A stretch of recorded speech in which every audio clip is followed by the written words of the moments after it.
Hi, today we are going to see how to use clone dance effect in Instagram. First of all, go to Instagram, then create a story or a reel or live or post.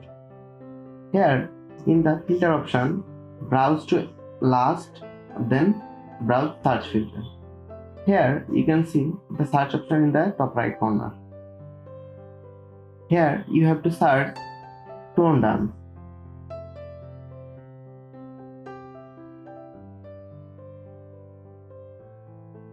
Then you can see many creators have created clone dance effect. You can try whichever you like. Also you can change it from here and also try it. After that you can also change it from here. So that's how to use clone dance effect on Instagram.